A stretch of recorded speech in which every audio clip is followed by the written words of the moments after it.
A very good afternoon, dear colleagues. Welcome to the 12th batch of Professional Development Program on National Education Policy 2020.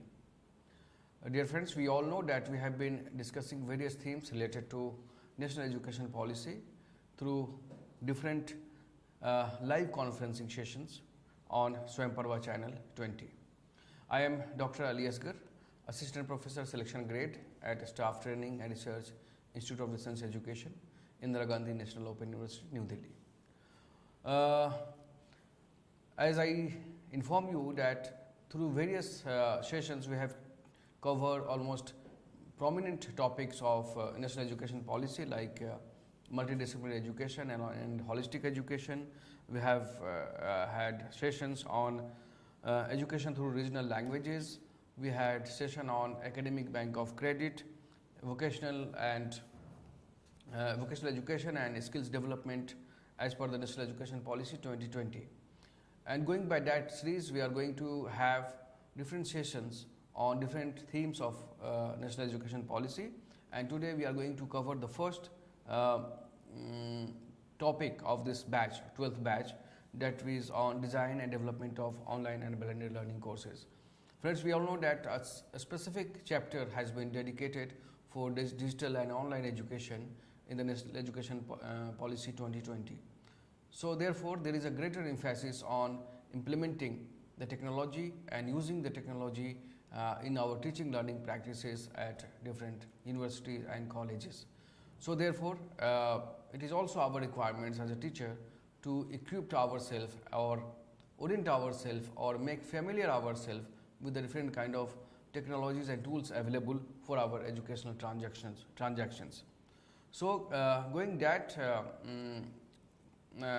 clue, today we are having with us a very prominent person as a resource person, Dr. G. Mythili, to discuss the theme, that is design and development of online and blended learning courses. So we have been developing various ODL courses and various courses in our traditional or face-to-face education, but due to the requirements, changing requirements, and also as per the UGC ODL and online regulations 2020 and National Education Policy 2020, this area has become more and more important. So before we invite Dr. Mythili, let me introduce her first.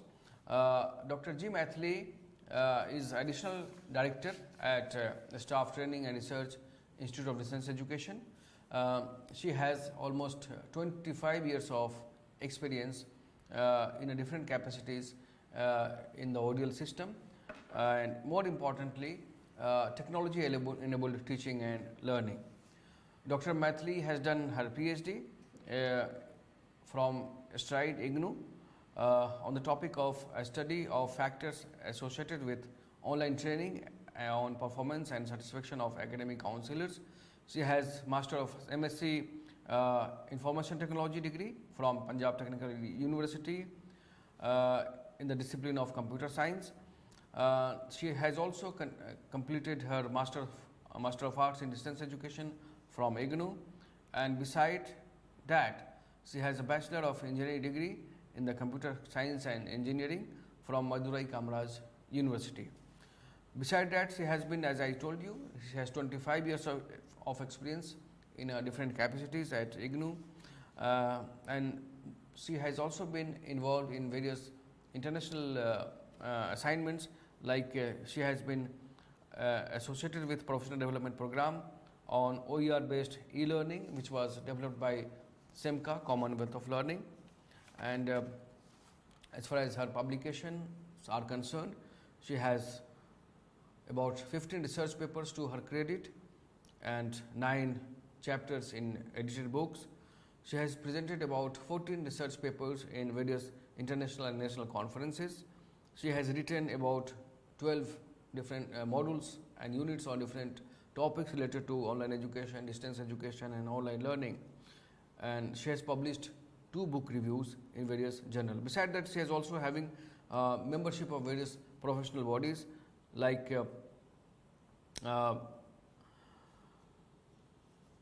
IGNOU Regional Services Division. There is a committee against sexual harassment, RSD CASH, and she has been part of convener of e-learning committee of IGNOU, and so on and so forth. So with these words, I would invite Professor Dr. G. Mythili to take the session. But before that, let me announce that today's session has been divided into two parts.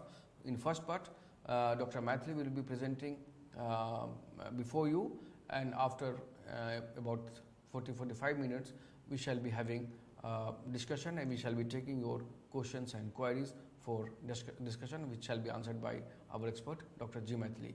So we will be back within a few seconds.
Good afternoon everyone.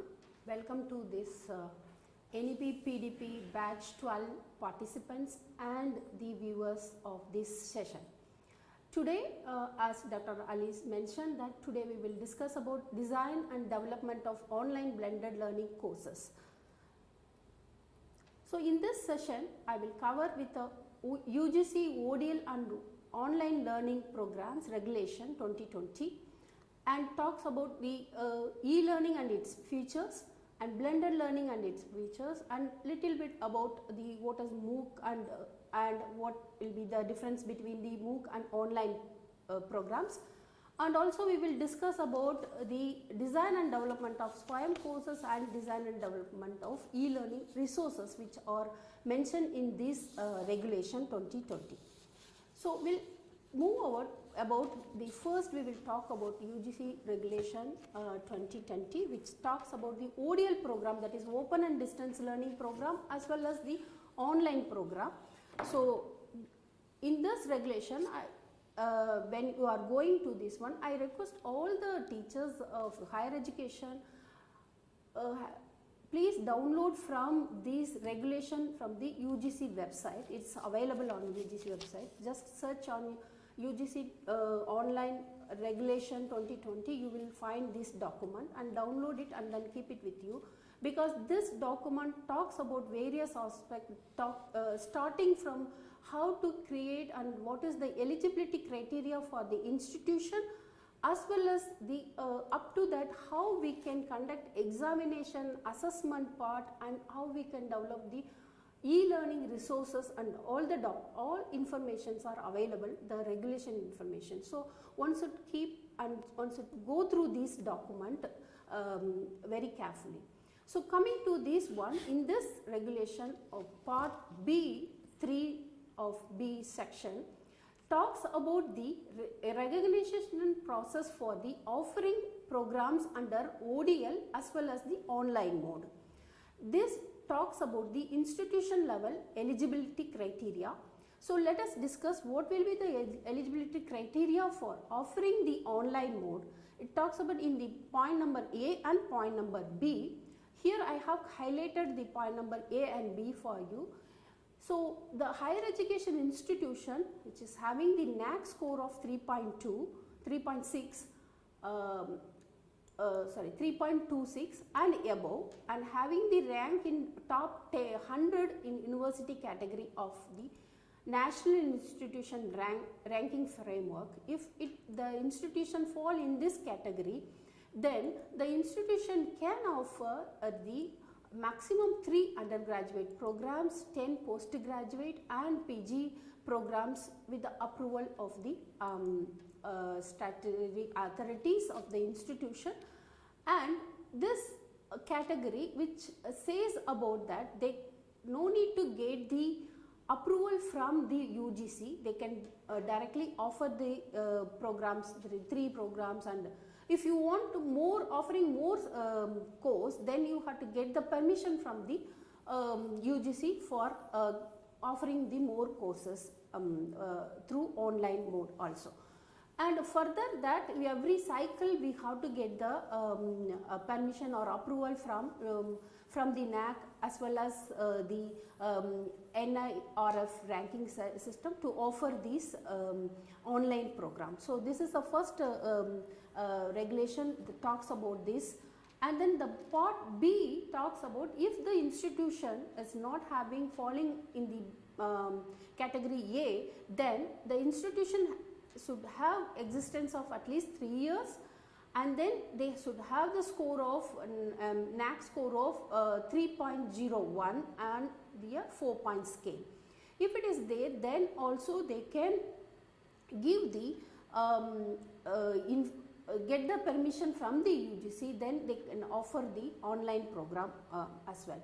Similarly, that if the university, open university, they fall under the class of subclasses of A and 2 point and also B, there also they can also offer the online courses along with the ODL system. They can convert the ODL program which is offering ODL mode, and then they can convert into the online mode also.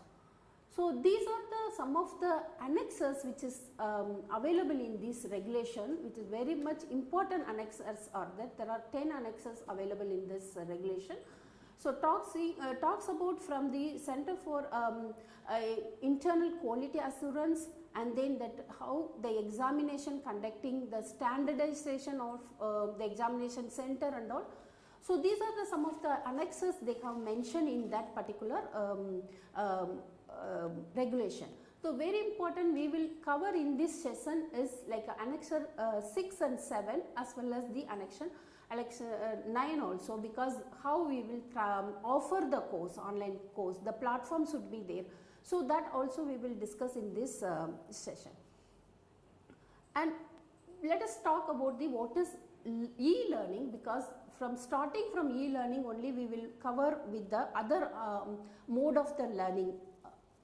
So what is e-learning? So e-learning should incorporate all the educational activity that carries out individually or group work, and also offer online or offline, synchronous or asynchronous via network or standalone computer, which is or otherwise any electronics devices. So here we are talking about that whatever the electronic devices which are used for teaching learning process, either offline or online, will call as a e-learning. So here we will say that e-learning is a broader umbrella. Within that we will put other mode of learning. For example, the e-learning is a broader umbrella. Under that only the ODL and then online program, blended learning, mobile learning, all will come under the e-learning concept. So what are the futures of e-learning? So that is a self-paced, self-directed learning.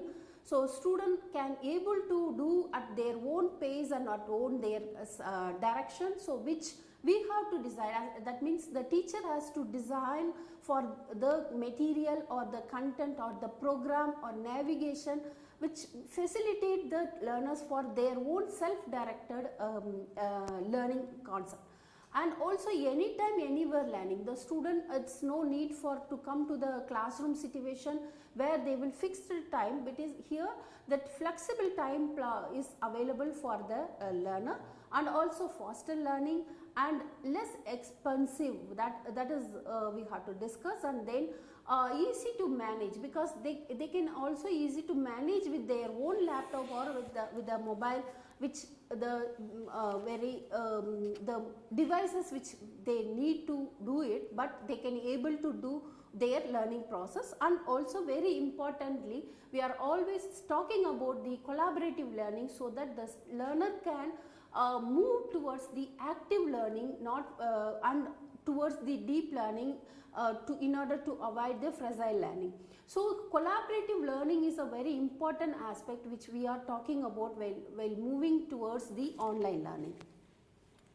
And what are the types of e-learning are available? That is, we can say that there is a purely online mode, which is entirely online, starting from registration to the distribution of the certification. And asynchronous learning, which will be that the non-real-time learning. So student will, all the student or teacher will not available at one same time, same environment. This is the flexible time, any time the student can come and do the activity and all. The similarly web-based, because we can use that web environment for learning. And blended learning and synchronous learning, that is real-time learning, and also computer-based, which means that we will distribute the content to the student, that they can download at their own, that internet is not required for that purpose. So let us get into the blended learning, how we can use the blended learning for our teaching learning process. Here you see that the blended learning is defined as the learning that facilitated by the effective combination of different modes of delivery, the model of teaching and style of learning, and applying them in an interactive, meaningful learning environment. So here we are talking about different modes for the delivery. For example, you can blend with the online plus face-to-face mode. For example, your teaching learning process will be take care in the face-to-face situation, and the assessment part or assignment part, or otherwise the activity part, group discussion will be taking place in the online mode. Similarly, if you can, another blending method is a ODL system, that is open and distance learning plus online education, or open and distance learning plus face-to-face information. For example, in IGNOU, what we are doing is for distance education student, they will do all the activity at their own place and pace, and they will go to the counseling face-to-face real-time environment. So that is also possible, how we are blending. So what are the comprises of the blending? As we already discussed, that asynchronous learning we can do, learning and the e-learning part, and synchronous learning, computer based and web based. These are the different mode which we can blend with the 2 or 3 mode we can blend and make it as a blended learning and aspect. And there is no fixed formula for using the technology in the blended learning program. So it depends on the learning style of the student, and depends on the institution, so that how the program will be blending to offer the blended learning program. So it is, that's what I mentioned, that it is all about the right blending. So various objects, it depends on the learning object, depends on the learner's profile, how we can incorporate various mode to offer the program. So what are the benefit we can use when we are for the blended learning? See, for example, if we are planning for a pure online learning, like starting from registration to the certificate process, the student has to come to the online for every time to do all the activity. So for example, in our country like India, because we have a problem with the internet issue, the student has to take care of the different plans to get the internet facility. So in order to avoid this type of thing, so we can very much do for the blended learning, which was done through this COVID period also. Most of the institution experienced to how to offer the online program in this during the pandemic. So that is very important that we can do the blended one, which will facilitate the higher education to offer the program in and also do the teaching learning process. For example, passive learning to active learning, because in the classroom environment what we have a limited time, and then it's only the presentation mode. The teacher will present it and they do some activity within the time limit. Here what we can do is, when we are do it in the online learning or online place, we can allow the student to read more time, interact with the peer group, and also thinking process. So then we can move from the passive to active learning. Similarly, we can involve the peer learning, because this blended learning facilitate the peer learning environment, so that we can do the group activity, collaborative activity, and so the student will discuss themselves and come with the other activities. So many institutions are experienced, they are doing this type of activity to enrich their teaching process. And also that we can add the interaction with the content interaction. For example, we are talking about the interactive content. So how we can develop the interactive content? For example, we can develop the interactive video content also. While watching the video, the student can able to interact with the video. They can stop it and do the small activity, get the check their progress, how it is going on, and then again further they can watch the video. So similarly, this type of interactive content facilitate the learners. So here we are very much talking about that content learner interactivity. So while developing the e-learning content or e-learning resources, the institution also should take care of the interactive content, how the student can access to read or to get the benefit from the interactive content. And also we can enhance the individual and personalized learning, where we can identify the learners, we can watch the learner, we can monitor the learner, how their progress and everything through the learning environment. So these are some of the blending aspect. In one of our PG diploma in e-learning courses, we have blended the course like this. Like some component face-to-face learning, the student has to come to the headquarter for the face-to-face aspect, where they learn about the technical component in the face-to-face situation. And then we have provided the self-paced learning, where the material will be given to the learner. They themselves can do their learning at their own pace.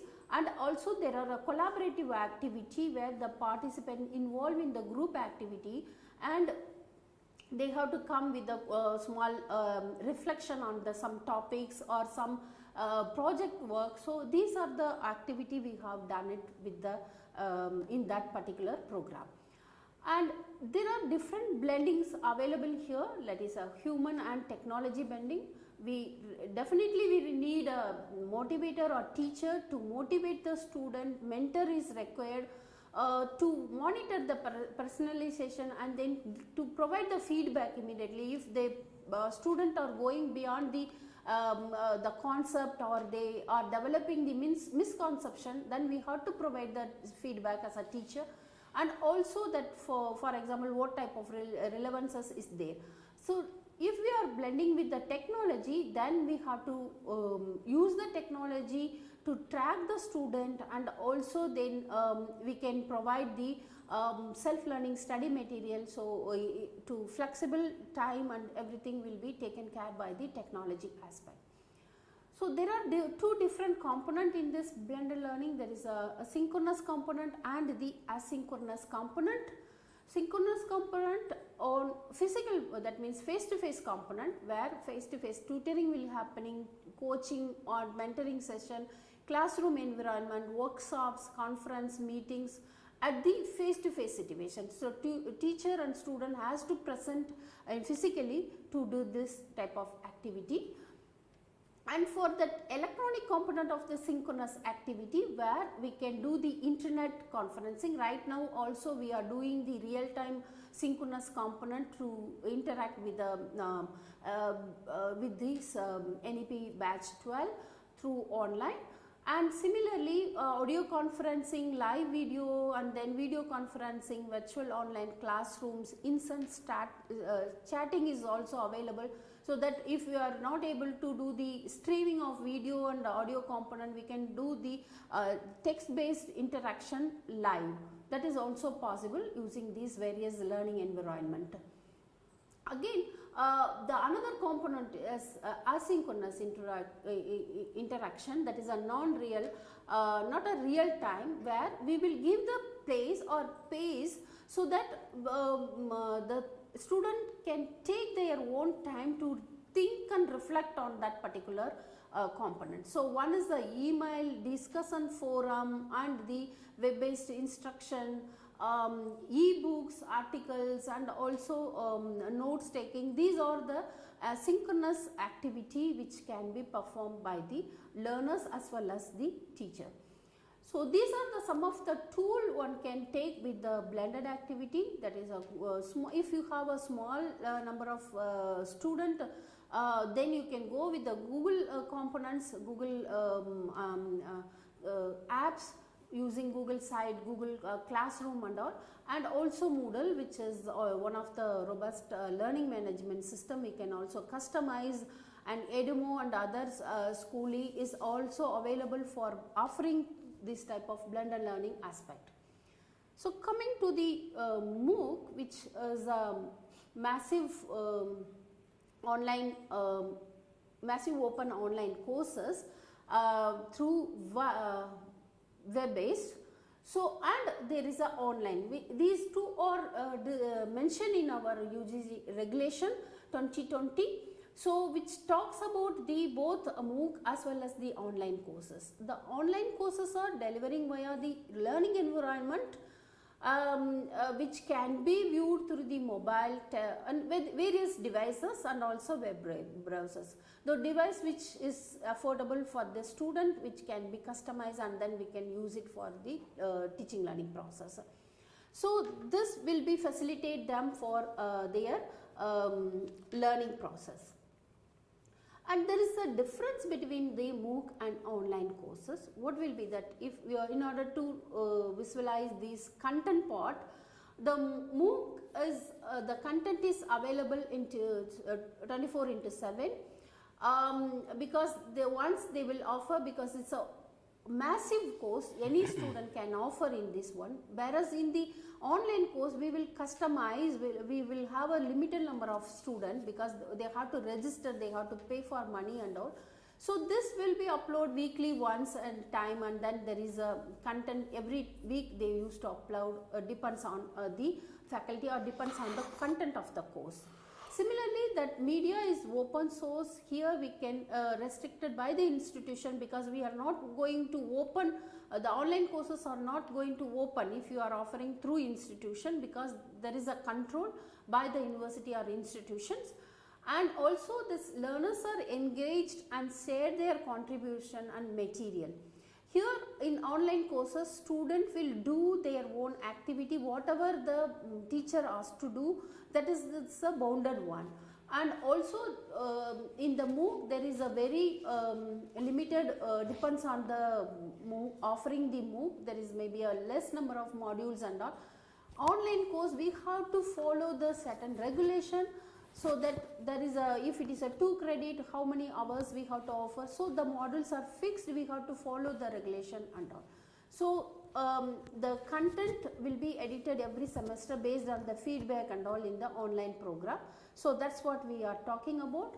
While delivering this one, there are lectures are pre-recording because the number is large in a MOOC program, so lectures will be pre-recording and uploaded in that environment, and maybe a very synchronous activity is less in MOOC program, because most of the time we will if you are offering the MOOC program, we are bound to the asynchronous activities such as discussion forum and other activity thing we can include in our MOOC program. But whereas in the online program, we are always into that, we monitor each and every student on whoever comes online, and then based on the feedback, the learners can modify themselves or learner can update themselves for their own final examination.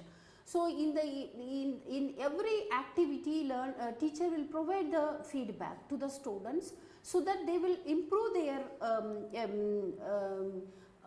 to improve in their final examination in order to score the good marks for their courses.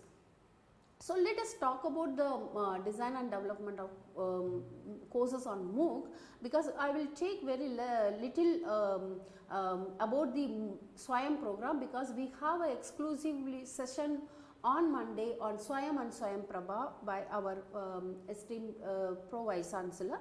So we will talk about that one. Here I will just mention that, because since the regulation talks about the Swayam, so I will touch upon this one. Swayam this is a site. What is Swayam? This is a study webs on active learning for the young aspiring minds, that is launched in August 2016, and it was dedicated to the public on 2017. So this is a site you can go and search for your suitable course.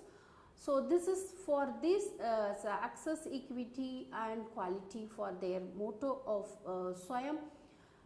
And this is the how it is working, because it is number is no limit, anybody can register for his age is no bar, and is all over the UGC framework guidelines. It follows all the UGC guidelines, so anybody can register for this course.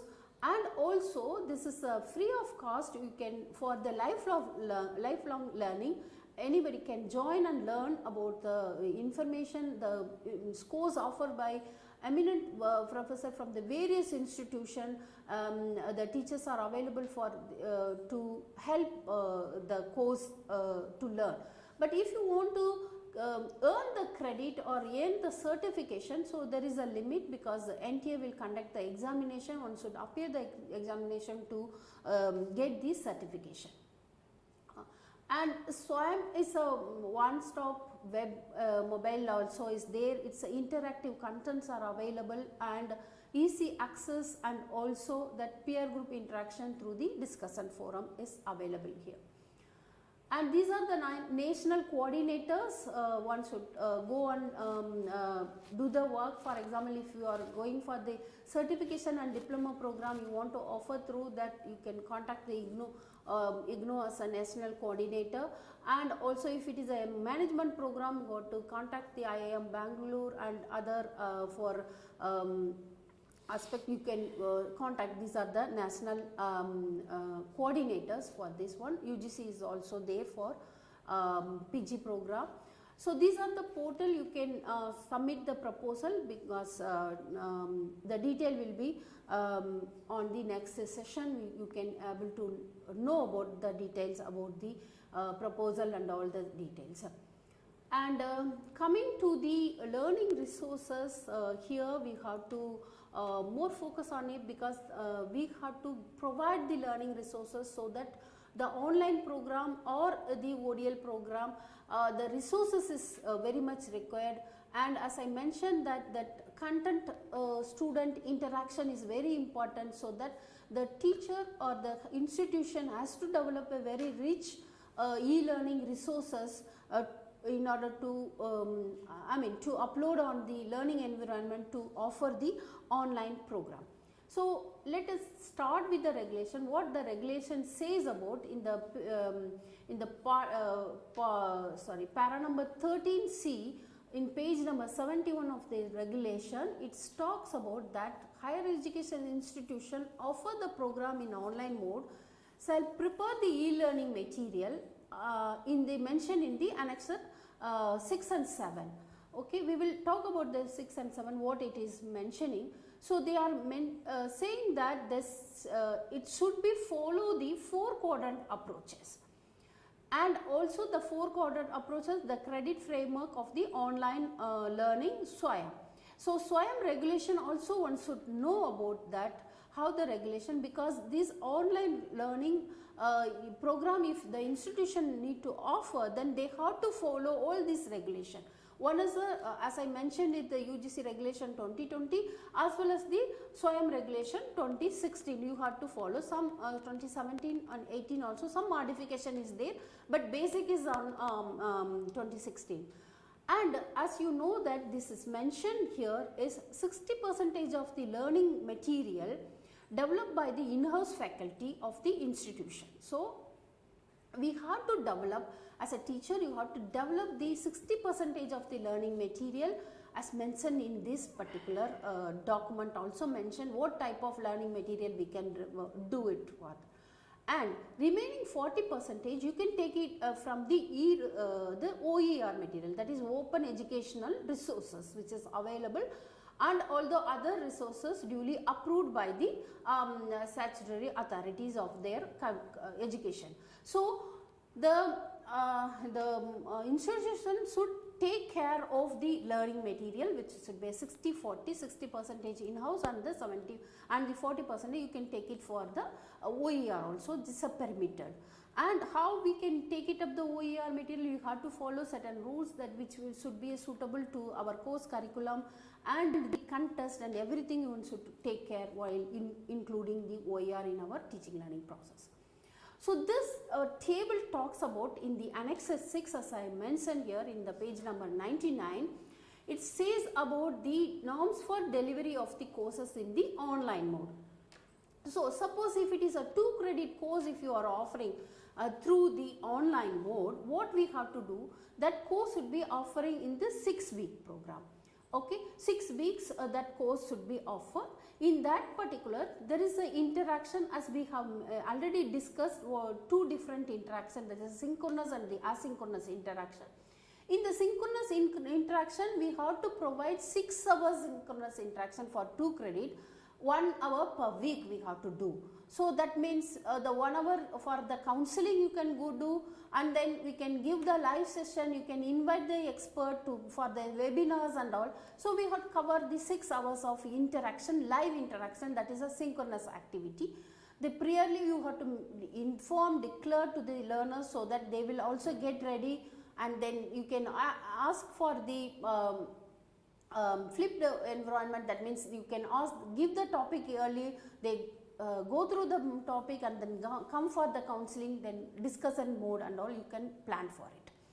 And discussion forum, which is asynchronous, which is for monitoring by the expert. That is very important, because 2 hours per week you have to do. You can raise some issues, you can start the topic by the teacher and student will follow, then they have to do the 12 hours of this one. 12 hours you have to do, that means per week 2 hours you have to give the, you have to initiate, you have to start the discussion forum with the learners. And apart from this interaction, because as I mentioned that there should be an interaction in the online program, and that we have to provide the study material. So there are 2 different type of study materials are available. That is, one is a e-tutorial and another one is e-content. E-tutorial in the form of 10 hours, which may be a video content, purely video content. If it is a 2 hours, 2 credit, we should provide the 10 hours of the e-tutorial. This may be you can provide half an hour of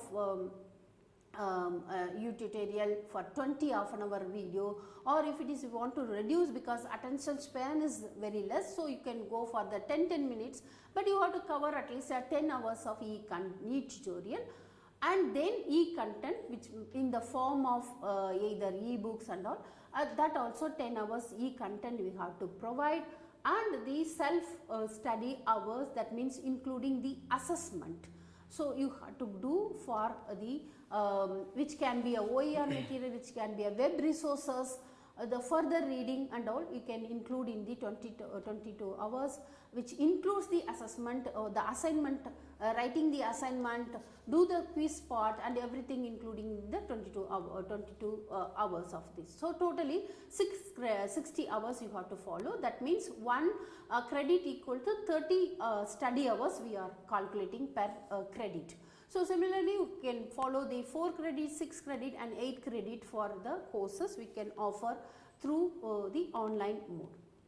So that 4 quadrant approaches talks in it's mentioned in the Swayam guidelines also, and also in the regulation 2020 annexer 7 in B page number 10 they are mentioning here that the e-learning material have to follow the 4 quadrant approaches as per the Swayam regulation. So here in the online course we have to follow the 4 quadrant approach. That approach is e-tutorial, e-content, self-assessment and discussion forum. So these all are combined the 4 quadrant approaches. So what about the quadrant 1 quickly that we can, this will be the video component. We have to do this in the video component. We can enrich with the textual, animation, graphics, audio, screen capturing. Suppose if you are teaching about any software and all, for example, I have teach the Moodle as a learning management system. So I capture the screen and then distribute it to the learner. That is also possible as an e-tutorial. So we can develop this one. So these are the different format you can use for the lecture delivery, or otherwise you can panel discussion, demonstration, interview based, illustration, documentary, and these are the some of the different format which you can select any format. You can prepare the video content for the different video format for the e-tutorial.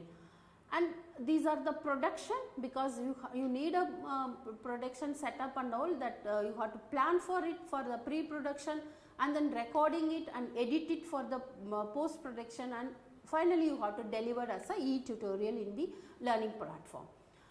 And coming to the e-content, the e-content may be the various different type of e-content you can provide. One is a self-learning material, and then there is a article, subject matter article, and illustration, presentation, case studies, e-books, web resources, research papers and journals. These are the different e-content you can provide to the learners so that they can do the self study using this material. Because we as a teacher one should provide the relevant material to the learner to for their learning process. These are the some of the e-learning books where they can go through it as a book format in an electronic form, and also you can provide a QR code with the hyperlink and all.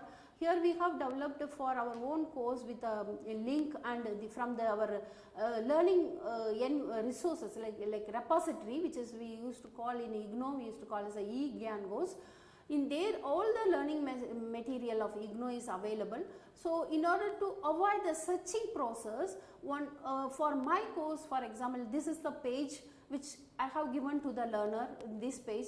So directly they can scan it from their mobile and then they can access. If they are not able to do through mobile, the link is given, so direct access to the content, that is also possible. And coming to the discussion forum, as I said, this is a asynchronous non-alive part. We can join the discussion, create the discussion, reply to the post and editing the post. If it is a misconception, deviation from the topic, then the teacher can delete also there. So here I want to mention here that if we are definitely as the regulation says that the one online course should have a discussion forum. If we are creating the discussion forum, the monitoring should be the very important component, because you are allowing the peer group to interact among themselves. So you are giving the place or space to them to interact themselves. So the monitoring is regular monitoring should be there, so that if the participant having the misconception, the teacher should bring back to the concept go through the content. If they are deviating from the discipline or deviating from the other concept, then also you have to provide, and if they have any issue, and you have to provide. So there should be a healthy environment to do the discussion, that should be a motivated for these online courses. These are some of the website where we can have the interaction. So self-assessment, there is a different type of self-assessments are there, because we have to provide, the learner has to check themselves, check their progress, how they are proceeding or how they are progressing in their learning process. As the teacher is away from the environment, away from the teaching learning process face to face, we have to provide them to this one. As I already mentioned in that one, in the online environment we can provide various type of assessment. For example, in the online class, synchronous class also, because the internet problem and all, we have also experienced during the COVID. We used to ask the student to close the video and they watch the live sessions and all, to know that whether my student is progressing or watching the class, or they are understanding the concept which on teaching through online. In between also we can do these quizzes, filling the blanks. These tools are available, n number of tools are available to monitoring the student online also. So this with this we have covered the basic concept or aspect of the online program, how we can offer the online program and blended program in align with the UGC Regulation 2020. With this I take some question answer with the discussion.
Thank you so much, Dr. Mythili, for a very elaborate and extensive presentation on different aspects of design and development of online courses.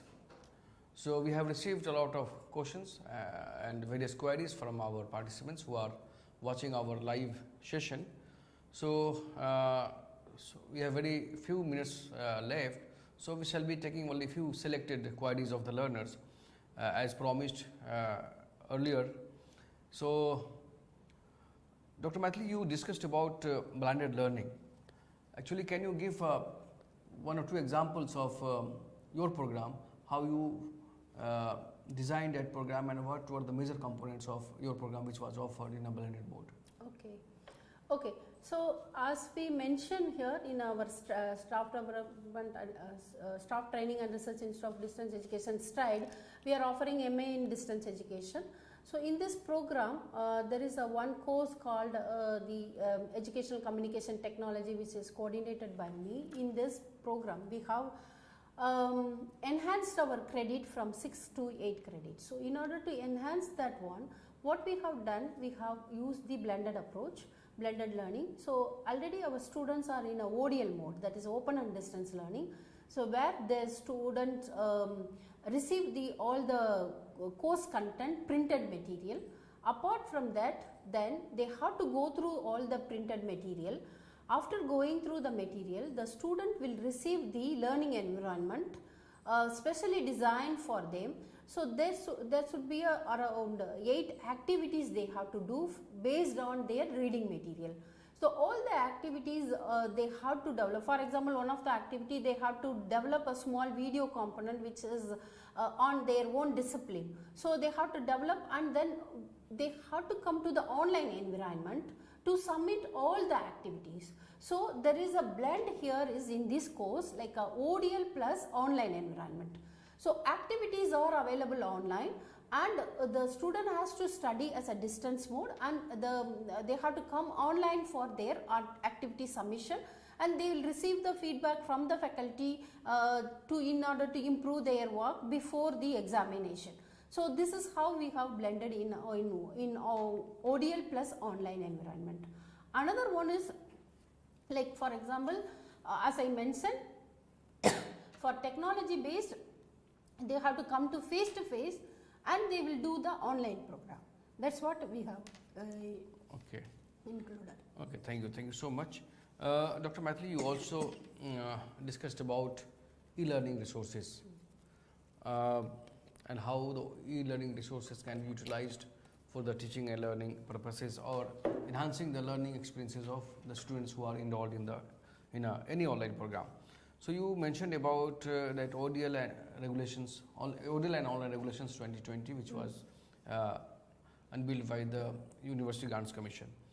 There is provision that 60% of the e-content has to be developed in-house. Remaining 40% can be taken from OER. OER-based resources can be utilized.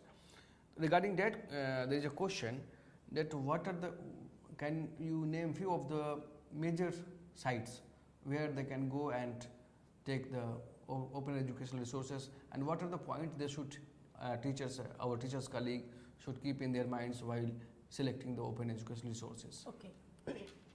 So as I mentioned that in the regulation also mentioning that we can take 40% of OER content. So there are a lot of repositories, OER repositories are available. Yes. So OER repository, if you can type, also you can search through the Google also. Google in that you can go through the advanced search where you can set the usage restriction, limitation. So here you can mention that OER content, you will find the OER content, as well as in the YouTube also you can find OER videos which can be used for our teaching learning process. So for example, the major one is oercommons.org, where you will find the major OER content available there, and OER hubs are available, and many institutions they have converted their content into the OER. For example, Uttarakhand Open University, they have a OER portal where they have put their content as a OER material. So any institution can take the OER content with their, because they have to follow the licensing. So OER licensing should be followed, and we have to provide the credits to the author, and then you can take the material. But in order to take the material, one should take the contest, and also they have to modify. If remix is available, we can customize the content, OER content, into their teaching learning process, so that we can incorporate that OER material for the course, online course. Yes, and you also talked about various licensing policies which has to be adopted while using the open educational resources. From teaching learning purposes, for example, I am a teacher, I want to utilize some of the OER resources, OER from different sites as you mentioned. Which is the very common kind of license which is which should be used by a teacher? See, institutions should have a OER policy, so that they will, if you are mixing with your in-house e-learning material plus OER, so institutions should have a OER policy. So suppose if as a teacher you want to refer or you want to take it up, if you are not having the institutional licensing and all, the best licensing is a CC BY, which is very restricted, I mean low restricted one, most frequent using one, and also public domain documents are there. So these two are the very less restriction which one can easily use for their teaching learning process. Okay. As Dr. Mythili said, that CC BY is a very common IME license which as a teacher we can use, that is less restricted. If in case you don't have any kind of open OER policy in your institution, as Dr. Mythili was mentioning, that Uttarakhand Open University has its own OER, CC BY essay they are having, and they are also having policy. Yes. Yes. The Uttarakhand Open University and Orissa State Open University, IGNOU also working on it. So yes, we have a policy. So various universities are still working on those policies. Meanwhile, in the absence of policies, you can go for different kind of open educational resources and use the resources as per your convenience. But licensing policies should always be kept into my mind while using different kind of resources. Next question is related to challenges which teacher community, whether they are teaching as a, most importantly and mostly from the college setup, where there is a less infrastructure to create videos and create audio. So what are the, considering those challenges, what are the different platforms where they can go and utilize them and come out with some kind of video and audio kind of materials? See, the policies of Swayam guidelines 2016, they are mentioning that if the institution is offering the online course either in the platform Swayam platform is they can also go with that Swayam platform. For institutionally, they can also customize with the Swayam one, and they can go with their own institutional platform, which has to be, you have to get the approval from for that also. So these are some of the approval process we have also institutions should take care. That in that mentioned that if they are not having the studio setup and all, that guidelines say that Swayam they can apply to the national coordinator. There is a funding facilities there. Then they can set up their studio at their own institution to record the video content, because e-tutorial is must for the one of the component of 4 quadrants. So in order to develop the online program, e-tutorial is important. So they have to develop the video content by using these facilities as an institution. Then they can produce the content for that program. Yes, as Dr. Mythili mentioned, that Swayam channel is freely available for our teachers to offer their programs. Swayam Prabha. Swayam Prabha. Yes, Swayam Prabha is also available. Swayam and Swayam Prabha. Yes. At Swayam they can offer MOOCs. Yes. And at Swayam Prabha you can offer the videos, programs and video components of your program. So though all these platforms are freely available, people can access. However, if they want certification of any MOOCs course, I think they are supposed to pay the examination fee. Yes, as a student. As a student they have to pay. So we shall be having a detailed discussion on the Swayam and Swayam Parva. That is will be on 17, that is Monday. That will be taken by our Honorable PVC, Professor Uma Kanjilal.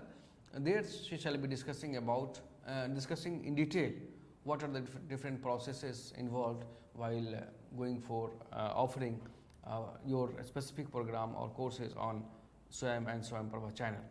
So that will come on that day.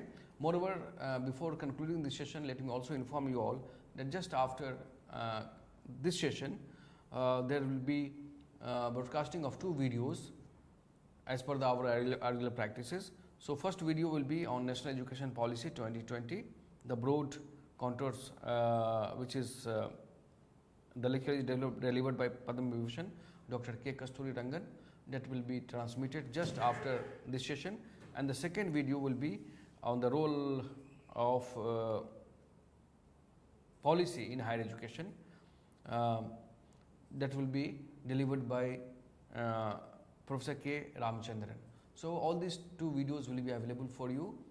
These 2 videos are the recorded one, which shall be available to all of you which you can go through. So now it is time to wrap up the session. On behalf of you, all of you, and on my personal behalf, I am really thankful to Dr. Mythili for sparing her valuable time and sharing her experiences with you all.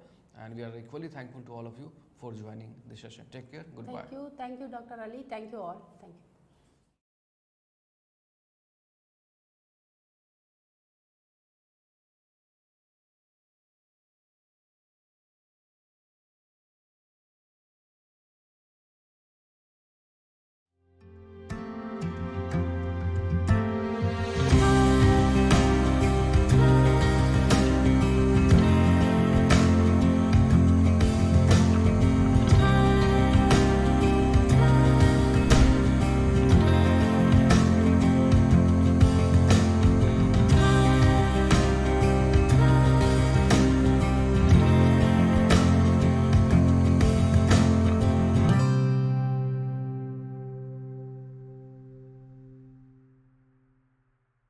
Now, before I start with the actual presentation of the policy itself, I will spend a few minutes with respect to the relevance of education in the present context. A lot of things have been asked to me in public with respect to why at this time an educational policy, what kind of relevance does it have in the context of India and the context of the global developments. And always you have to articulate some aspects of it. Of course, first we all recognize there's more than 3 decades since we had the last one, and there are several developments that have happened. India, of course, will have the highest population of young people in the world over the next decade, and we recognize that nearly 50% of the population will be below 35 years of age, aspiring for high quality education. This democratic dividend certainly has to be taken advantage of. I don't think we have discussed it in several platforms. We have debated it, and certainly this is a direction and aspiration for the country which we have to realize. Globalization and demands of a knowledge economy and knowledge society call for emphasis on the need for acquisition of new skills by learners on a regular basis for them to learn how to learn and become lifelong learners, a critical consideration to be addressed appropriately. And that is where this education policy certainly has focused on. Changes in knowledge landscape, especially science and technology, I don't have to say here, but advances in big data analytics, machine learning, artificial intelligence, all demand skilled workforce involving mathematics, computer sciences, data science, as well as multidisciplinary abilities across the sciences, social sciences, and humanities. The education of future need to be reconfigured in order to meet the goals of the global education development agenda. We are a part of that. The goal 4 of the Sustainable Development Goals 4 of 2030 that seeks to ensure inclusion and equitable quality education and promote lifelong learning for opportunities for all. So this is broadly just to give it kind of a flavor of the kind of consideration probably the people who matter in terms of defining when to come out with a policy thought about. Now, how did we go about? A little bit of that also is of interest for the audience here. The process, of course, was that we had the members of the policy committee with the government set it up. And then we had a members of a drafting committee. We thought that besides the policy framing, we also need to bring it up in a way in which it can be presented. We had a special drafting committee. It had members of the policy committee also. And then we had a set of members, experts, who provided a kind of a technical secretariat support for doing this. And not to be satisfied with it, this is where I have my own strong views. The question of being independently evaluated with respect to the type of presentation we are making, ideas that we have created, and the strategy we have crafted. We put certain peer reviewers, people who are away from the policy formulation, who are very well aware of the kind of educational system, the academic system this country over the years, and therefore competent enough to give us very vital inputs about the first level of drafting this policy. So there were peer reviewers here.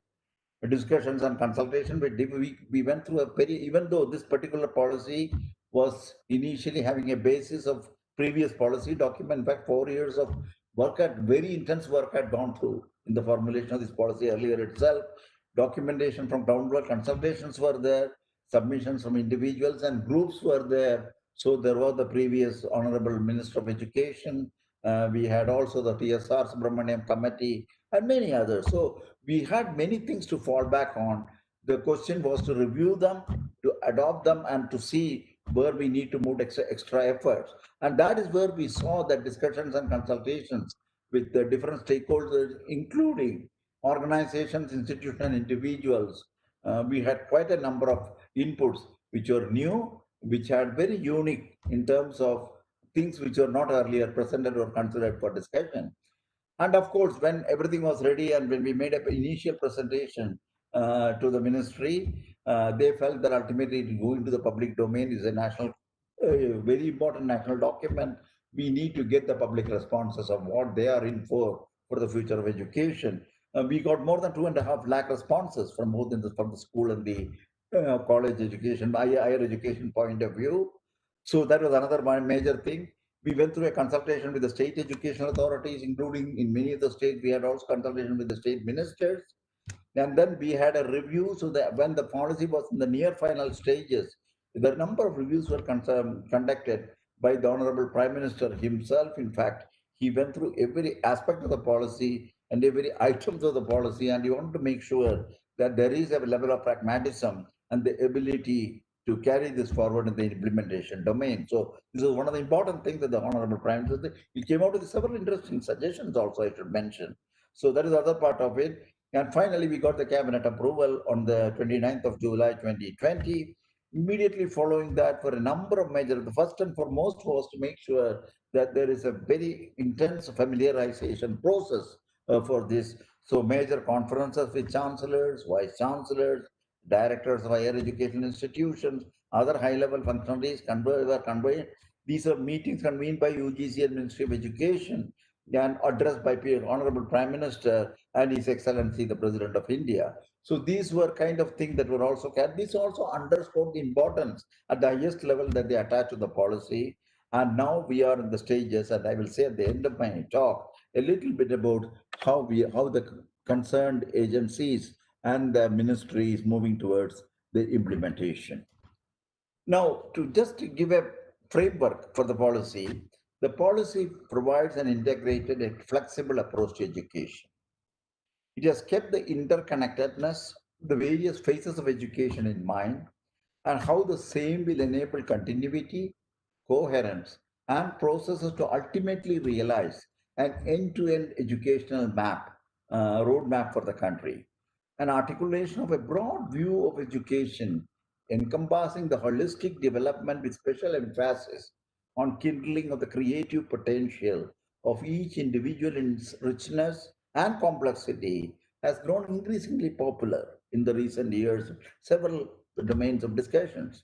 The policy thus aims to have it aims at the development of the 21st century skills. I don't have to re-emphasize what these 21st century skills are here for the students while giving them the flexibility, making choices consistent with the dynamics of a knowledge society.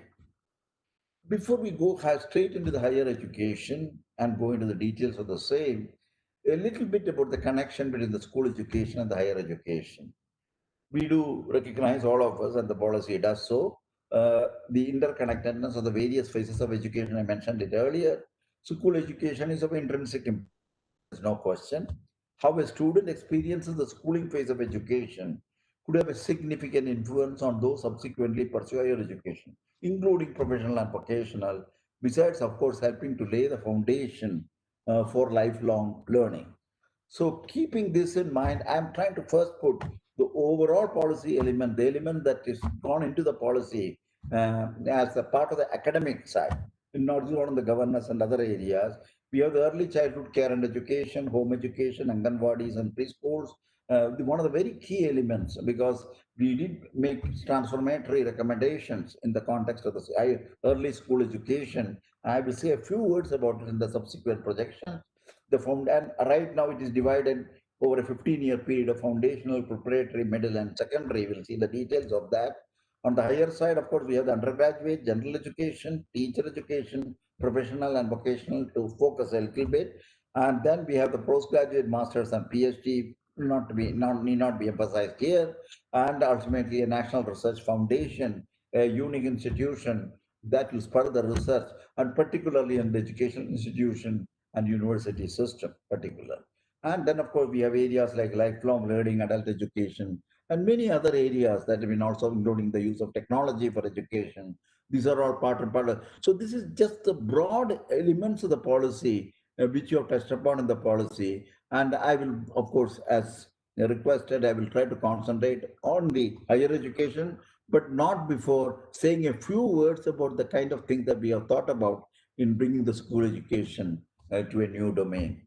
The extent 10 plus 2 structure is what the early school education will be. It will be modified with a new pedagogical and curricular restructuring of 5 plus 3 plus 3 plus 4 covering the ages 3 to 18. I have shown it here in terms of 4 levels. The foundational level where the policy, this is the education starts unlike at 6 years, now it starts at 3 years. 3 to 8 years is what we characterize the first 5 years as the foundational phase of the school education, 3 years of pre-primary, preschool, and then we have a primary education, which is first and second class, the grades. So you have the 5 years here. What is important in this phase, which will take you up to the age of 8, is the fact that the policy recognizes the individual differences in the cognitive development of children at this stage, and therefore formal structured learning will be absent during these 5 years. So the important thing is that each child has to be evaluated with respect to its growth of the brain, and these are not uniform, so there is no linear pattern in which the growth occurs. And it's also important that 85% of the brain virtually is matured by the age of 8. So we need to make sure that the learning process is suitably adopted, that maximal advantage of this kind of a pattern by 85% by the age of 8 is whether it is language learning, whether it is literacy and numeracy. These are all critical elements in this phase of the foundational phase of the school education. This you carry forward a little more from unstructured, you go into the curricular structure in the next 3 years, that is from age 8 to age 11, where the curricular structure and standardization can be slowly introduced. And carrying this forward for the next 3 years, you virtually go into subject areas. You have a teacher children student interaction much more effectively, and also have the capacity for abstraction, because that is something which was the earlier 2 phases much less because of the nature of the brain growth.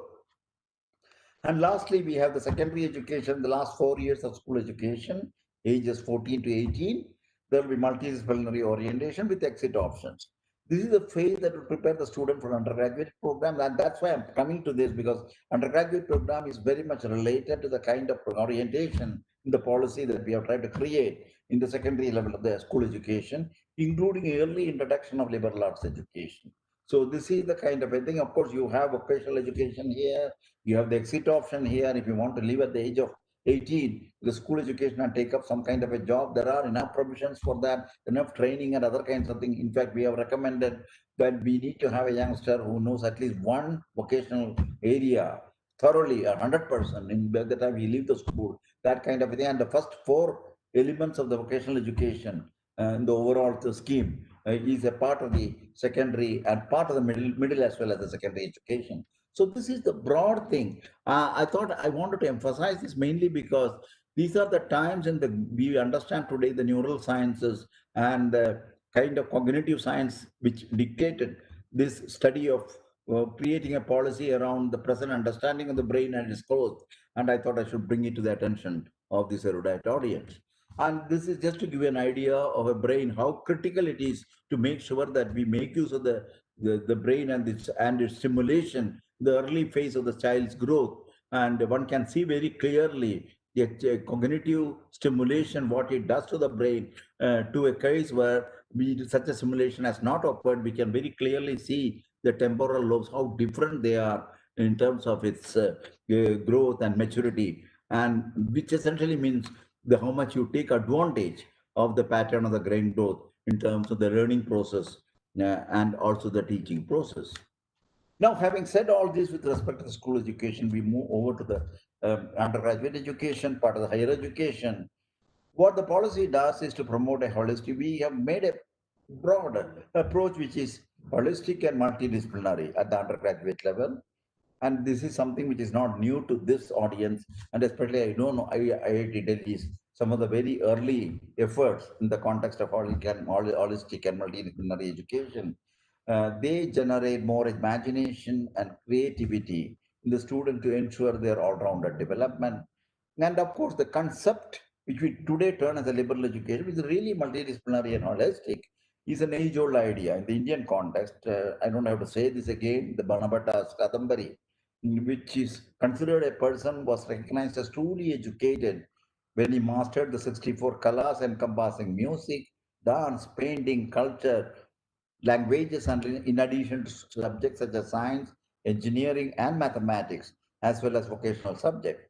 Liberal education explores the remarkable relationships that exist among the sciences and humanities, mathematics and arts, medicine and physics, etc., and more generally, the surprising unity of all fields of human endeavor.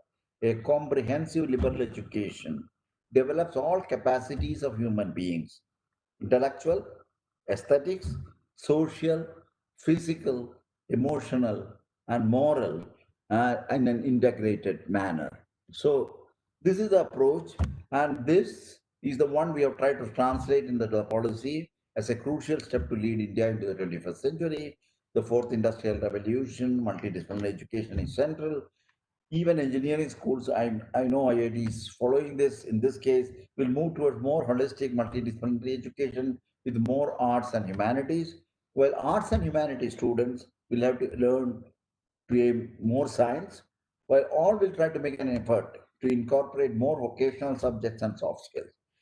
India's rich legacy, I mentioned about Banabhata's work and many other kind of work subsequently in the arts as well as in sciences and beyond, will significantly help in making the move towards such an education, hopefully an easy and natural transition.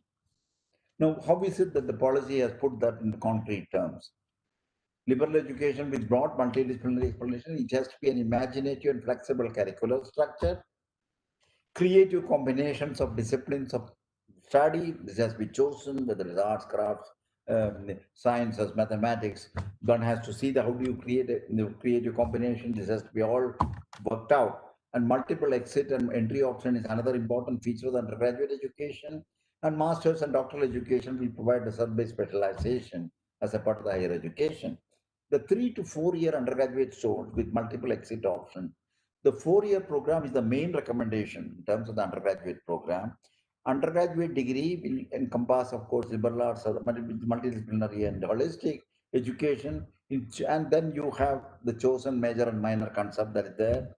We have the vocational subjects, and later on, even professional education will be brought into this kind of an undergraduate education, which is a 4 year. The 3 year program, which is currently very much there, will be retained with the necessary changes to bring in more holisticity and interdisciplinarity. Both the 3 and 4 year programs lead to a degree with honors with research work. So that is another thing that one. So there is a provision for research work in the undergraduate program, which prepare on one side it really enriches the youngster, on the other side we certainly have a better preparation for the higher education, and ultimately exit provision does exist with a 2 year diploma in the with a 2 year diploma at the end of 2 years of undergraduate, and a 1 year certificate at the end of the first year of the undergraduate education. These are all drawn in a way in which there is enough provision for the person when he exits, he will have an appropriate kind of a professional career which can be chosen.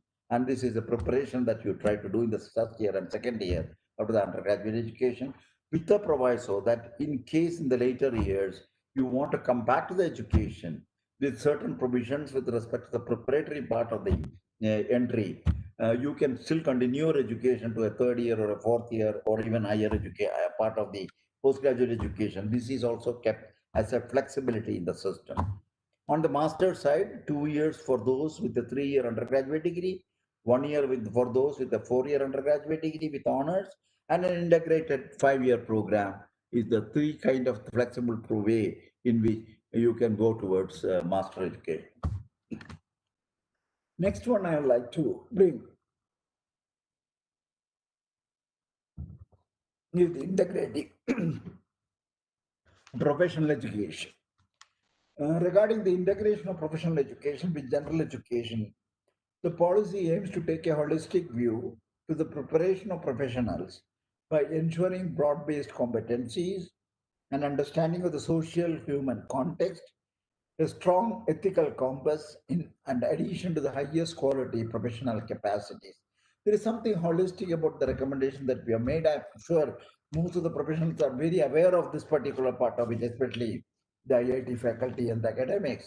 And but we have made a strong pitch for this because we think many of the higher education institutions, especially the university system, certainly need to address this much more seriously than what has been done so far. All institutions offering either professional or general education must be organically evolved into a multidisciplinary institution offering both by 2030. The overall higher education sector will aim to be an integrated higher education system, including professional and vocational education. Thus, this approach will be applicable to all higher education institutions across the current streams, which will eventually merge into one coherent ecosystem of higher education. This is ultimately the objective by 2030, 2035. There is certainly a time frame. It's not easy to make this kind of transformation, but we think that we need an integrated professional education as a part of an overall higher education. Now we come to the quality higher academic research in the fields. Again, I don't have to carry coal to Newcastle by giving you why we should do research, but put some numbers here just to see that the situation in our country with respect to research. Whereas IITs and those ISERs and things like that, you have tremendous research and vibrant activity going along with teaching. The broader question of the university systems, both state and the central, I think we need to do quite a lot.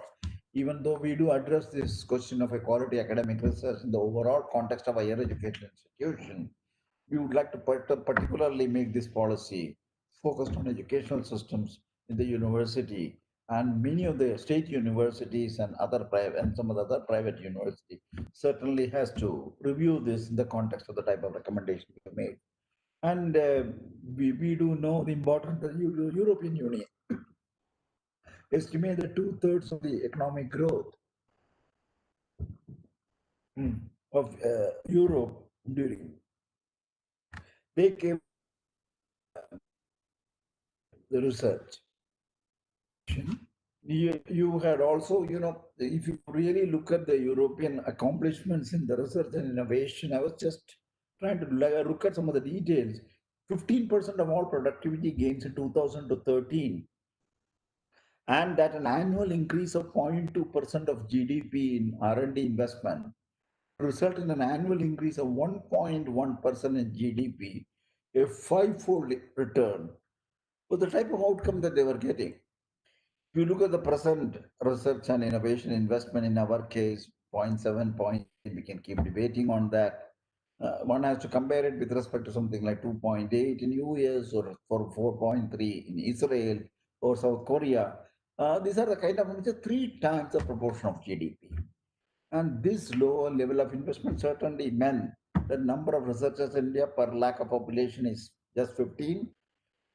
Your numbers are 400, 800 kind of numbers. If you talk of US as an example, other items impact, I don't have to again emphasize low levels of patent application and scientific publication. So these are the kind of thing, and certainly it was a very important agenda in the another discussion with regard to propagating research in the higher educational institutions.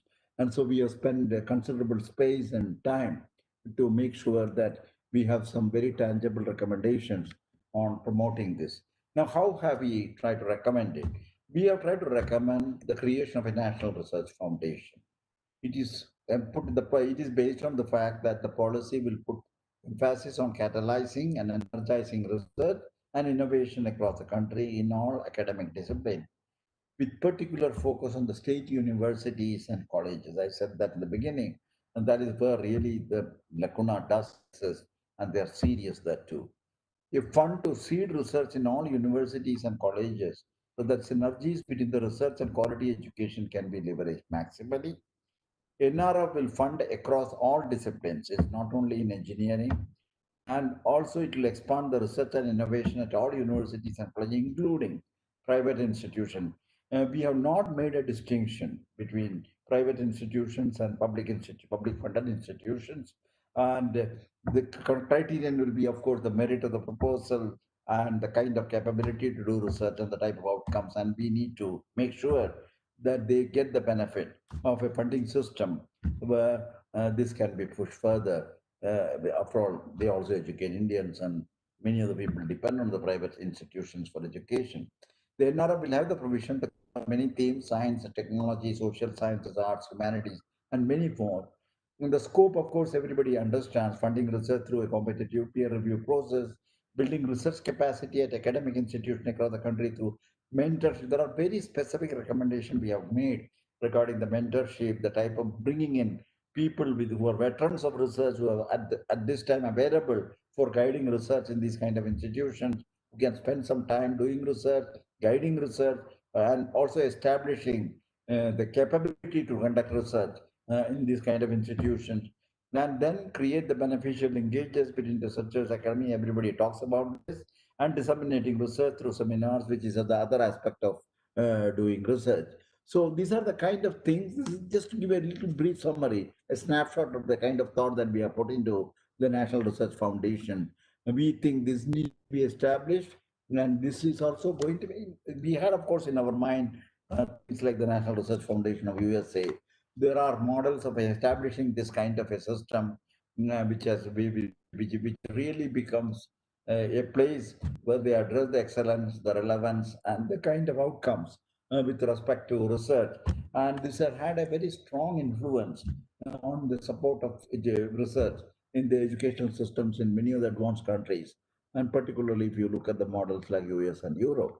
And the other aspect that we have addressed is question of energized and educational capable faculty. We have spent devoted considerable space with regard to the questions of the faculty, the quality and engagement of its faculty. And virtually, we can say the faculty is put back at the heart of the higher education. The rampant practice of contractual appointment, one issue, very heavy teaching loads, these are all may not be applicable to institutions like IITs. But these are anyway, I don't have to emphasize these aspects of it with respect to the broader issue of higher education. The infrastructure support, most faculty do not even have a structural faculty recruitment and development plan. So we have gone into the details areas like recruitment, development plan, career proposal, progression, compensation management. Every part of the institutional development plan should carry this in the higher education. Appropriately designed a permanent employment tenure track system for the thing in by 2030. Autonomous faculty empowered to make curricular choices, conduct assessment of students, infrastructure for continuous professional development. These are other aspects of it. And appropriately designed bridge courses for mid-career professionals to get into teaching. That's also available so that if anybody wants to get into the teaching profession from another area where you need to facilitate this by the appropriate bridge courses that can be worked out. One of the important things that we have tried to do is to consider the school education and the teachers for the school education. One thing we found that the existing system, the school education, doesn't meet the type of standards and the type of things that we need to have as a background for teaching at the school level by the conventional educational system providing teacher education. What we have tried to do is to move the school education preparation will be done in the multidisciplinary university. Departments of education will be set up in many universities to offer a 4-year integrated state-specific BEd.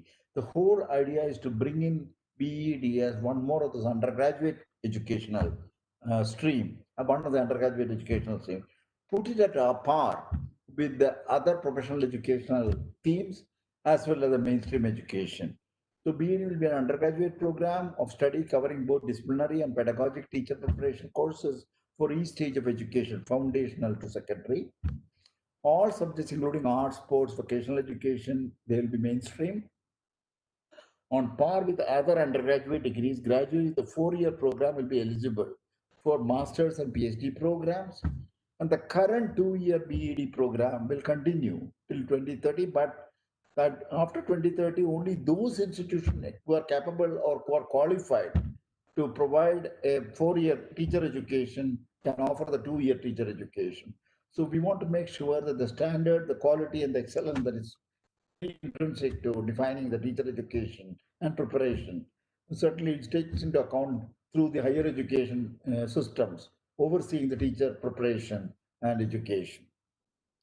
2-year program will be used for lateral entry of school teachers. There are also many interests in the people becoming school teachers in the lateral mode. Specifically designed courses in the pedagogy for mid-career professionals to become faculty will also be introduced.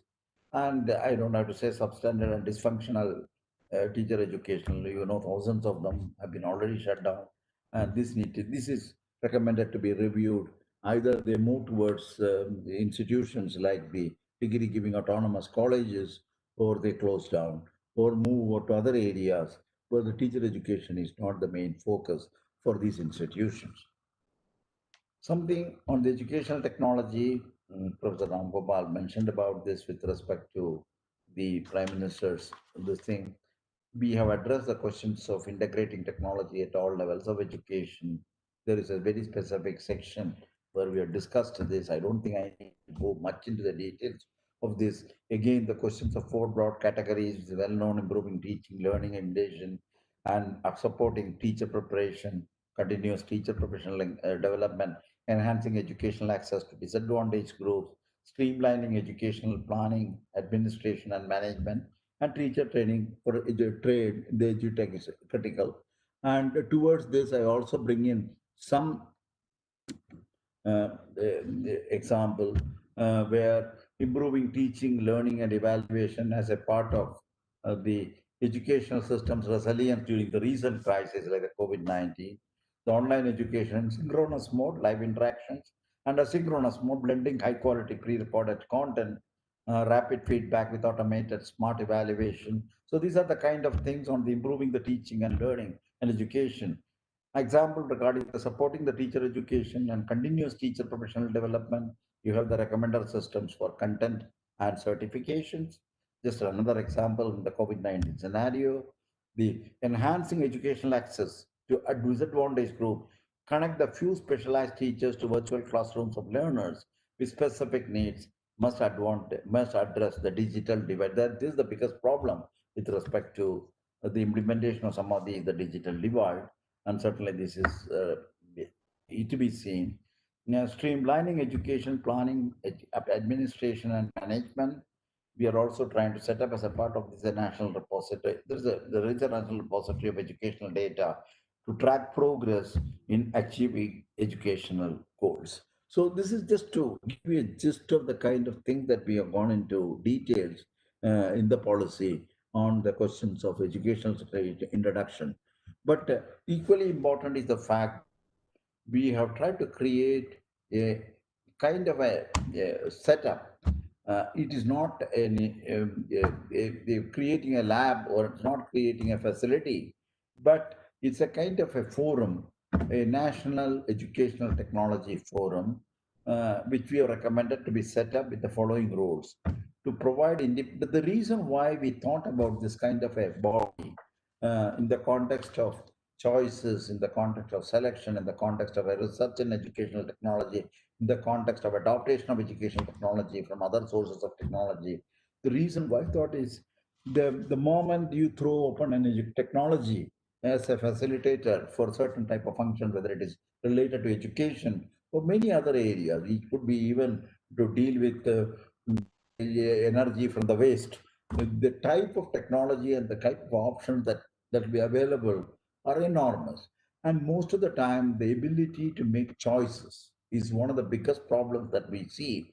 The questions of when ISRO did work related to a national, what you may call as a developmental program, where you wanted to bring educational information to remote areas.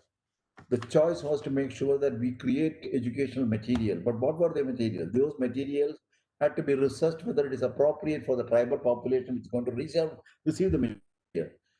2 to 3 years of research work was needed before you could decide what the educational material and the technique of reaching the local population who will receive those material, and they will get enriched themselves in the process. This is a major challenge. This is one of the kind of example that if you want to proliferate the technology, you need to have a means of studying it, understand, evaluate, and regulate it.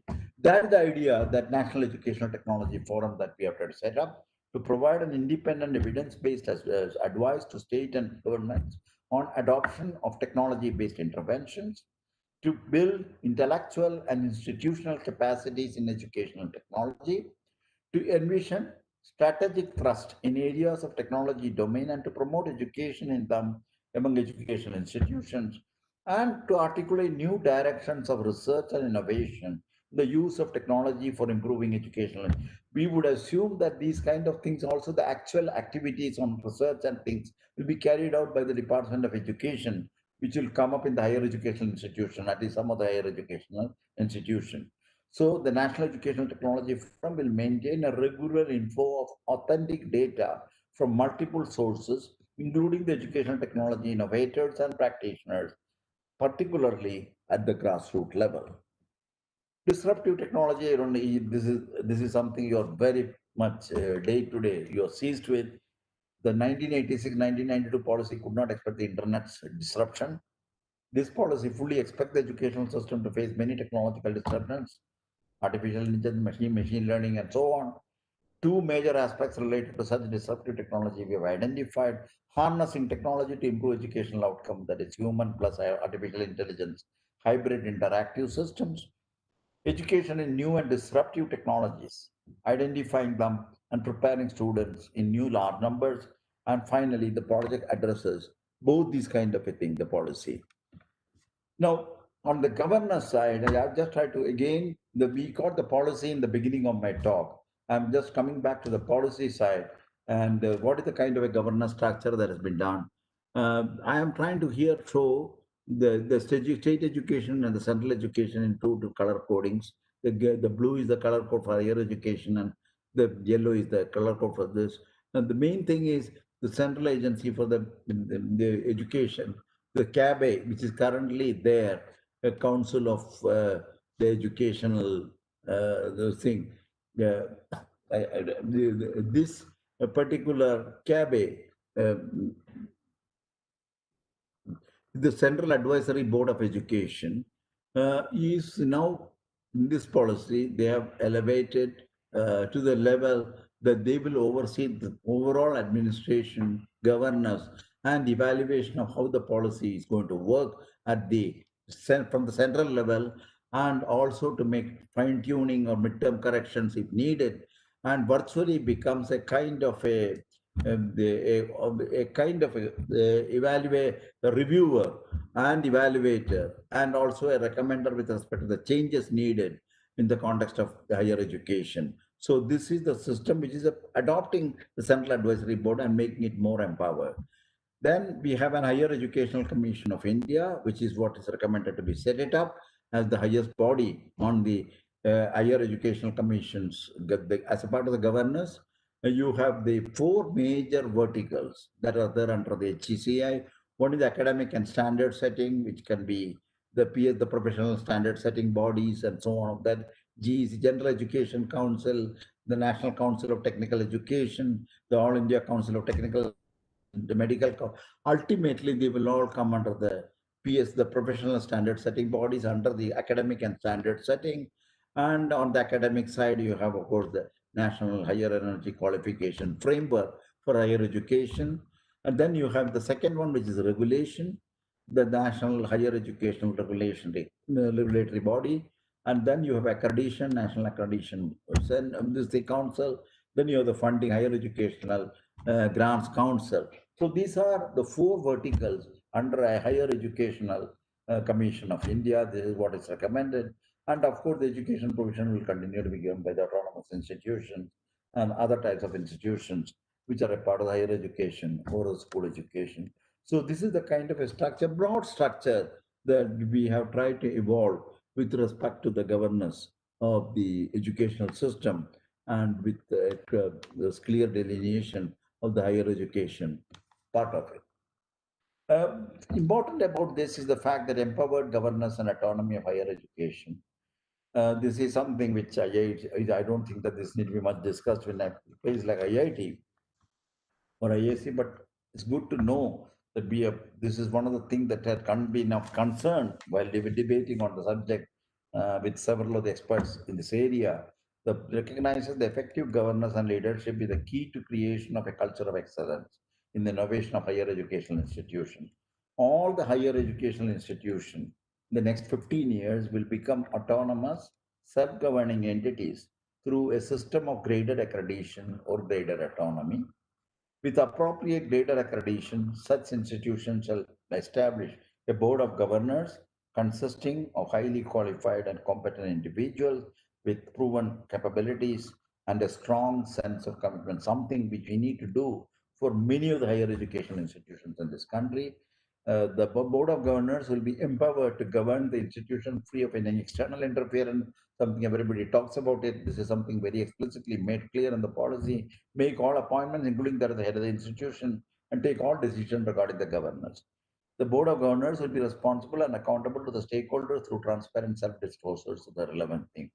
The board of governors to develop a strategic institutional development. These are all there in many of the institutions, long term, medium term, 5 years, or short term, 1 to 3 years, based on the institution can develop educational and research outcome, parameters for quality and capacity, improve organizational and financial and human resource development plan to assess the progress. So this is just to give you a flavor of what we have recommended in the empowered governance and autonomy of the higher education. So the most important aspect is the fact that we have strongly recommended the autonomy on the governance, on the academics, as also on the finances. Now, what is the kind of way forward before I conclude the thing? There are several things I did mention in the big read, understood, and uh, then come out with suitable strategies of implementation which are applicable, because there are the local issues also. One has to keep it in mind.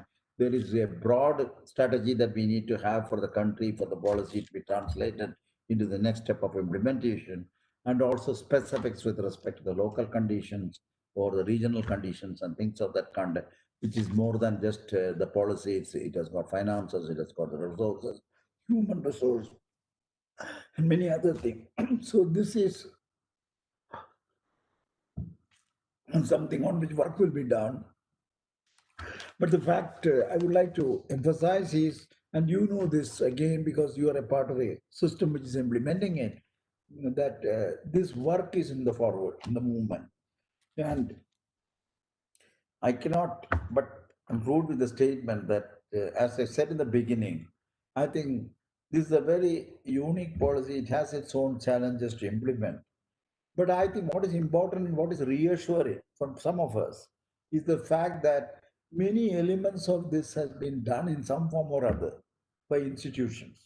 And I mentioned about the IIT Delhi because of its pioneering role in areas like multidisciplinarity and approach of science, technology, and policy, society, or more recently, with respect to humanity and social sciences, to be integrated into the undergraduate education. So these are things on which it is not that these are all totally new because of the policy, but there is much more that has been done through the various actions and directions and visions of various leaders and institutions of this country.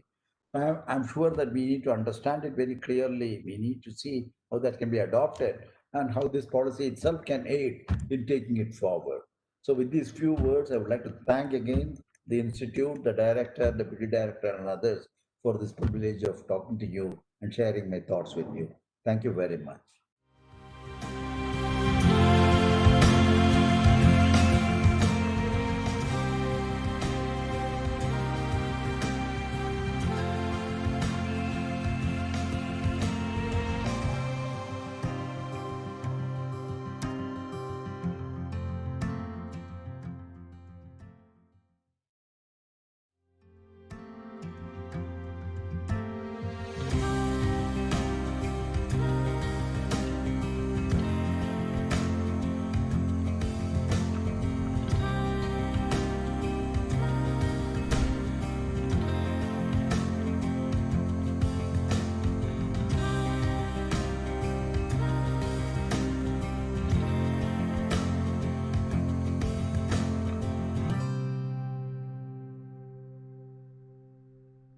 My name is K. Ramachandran. Currently, I work as Senior Advisor, Unit for International Cooperation, National Institute of Educational Planning and Administration, New Delhi.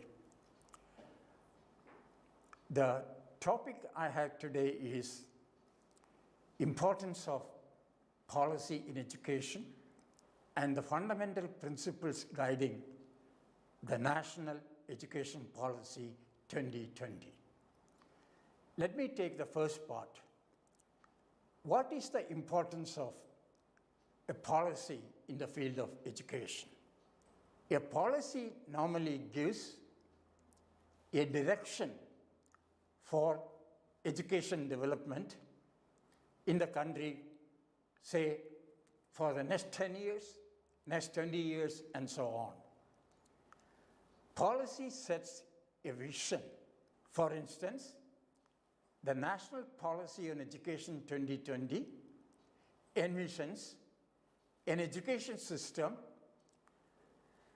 rooted in Indian ethos that contributes directly to transforming India into an equitable, vibrant knowledge society by providing quality education to all, thereby making India a knowledge superpower. That is the overall vision. So a policy provides a vision based on which we can formulate programmatic interventions to fulfill the vision, at the same time also to meet the education sector development programs in the country. The National Education Policy 2020 has certain fundamental principles guiding it. Number one, for instance, the policy seeks to recognize, identify, and foster the unique capabilities of each student so that we can nurture and foster her or his holistic development.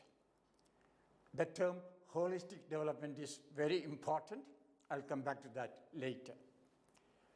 The second term, which is very important for all of us, is the term flexibility. The NEP 2020 envisages flexibility in paths of learning, in choice of programs and courses, so that the education can be tuned to the interest and talent of each student. So this is the second principle guiding the policy.